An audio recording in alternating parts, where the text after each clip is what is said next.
the insta plumb push to install P-trap. I saw this being sold at Menards, so I thought I should review it. It's basically a push fit P-trap. Here's an example so you can see. It has a normal wall tube that connects to the outlet of the J-bend with a slip nut, but the inlet of the J-bend actually has a push connection, a lot like a shark bite. So you can push this onto the tailpiece and it'll lock in place. If you want to, you can put your fingers onto a collar and it actually loosens the J-bend from the tailpiece. Comes in a kit. See what's in the kit. So you get the wall tube,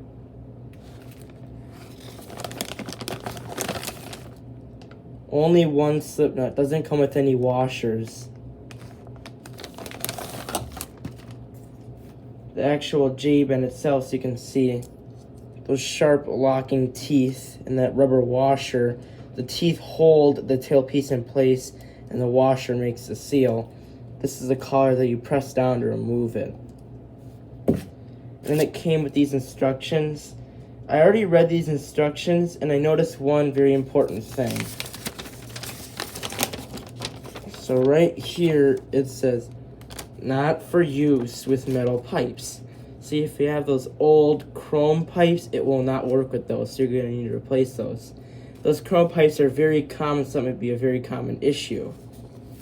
Shows an installation example, so you see how they're showing you where to push out of the tailpiece. And they actually have push fit trap adapters. So instead of this being a slip joint nut and this being a glue connection, this would actually slide in place. But that wouldn't work if you had a galvanized pipe coming out of the wall. I have a regular trap adapter that'll work just fine.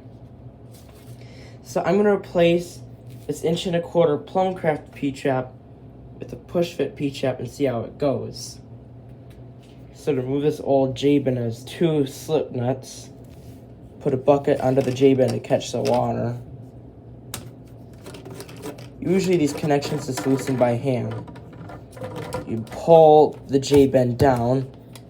This tailpiece or pop-up assembly would be in place.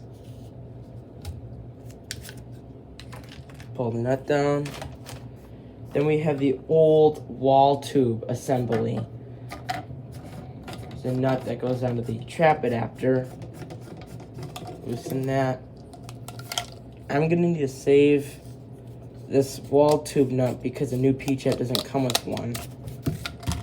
I don't need the old washer though. Alright, now I can get ready to install my new P-trap. So here's the wall tube, standard wall tube. Take the nut, so the threaded end is facing down. You can see how there's already a slip joint washer built into the wall tube. I'm going to have another slip knot. This is a slip knot I salvaged. It's going to go with the threaded end facing out. I had to buy an extra slip joint washer because I'm changing the size of my P-trap. It used to be 1.25" with a reducing washer, but now it's 1.5", so I'm not using a reducing washer. These washers are always hard to get on. There we go. We can adjust this later. I'm going to put it in that position for now. I'm just loosely tightening everything. I'll snug it up later. So now I have to connect the J-bend to my pop-up assembly. This pop-up assembly is 1.25", and this connection here is 1.5", so it's way too small.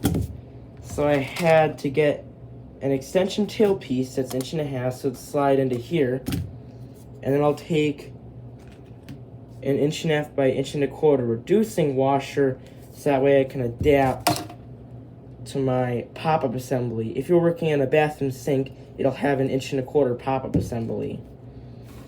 So remember, this would still be up here, so you'd have to take your nut, slide that up, your washer. This is a reducing washer from 1.25" to 1.5". Then I'm going to take my extension tailpiece. This didn't come in the kit, I had to buy this extra. Tighten that connection all the way. Probably the most important connection is right here. Now is the time to adjust the length of this wall tube so you can slide this in or out, but I like its position.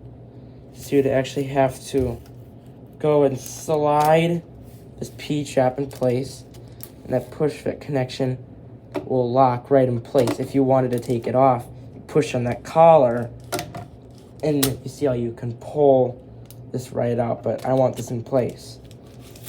You can swivel this around. Got that where I want it. I'm going to tighten that down.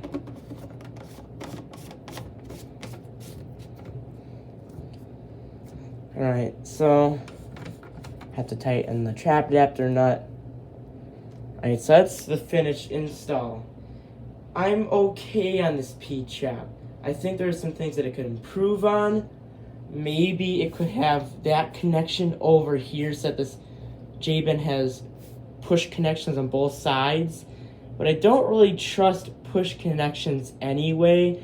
I actually prefer these older style glue P-traps, the cleanouts. I don't like push connections or even these compression connections. A lot of times I'll have problems with these leaking. This also had a lack of parts. I needed to get an extra extension tube, and I needed to save the old wall tube nut, which I feel like this kit should have that included.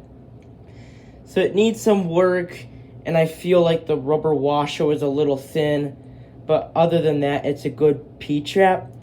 I will install this P-trap to see how it turns out, but I'm still just going to use glue P-traps.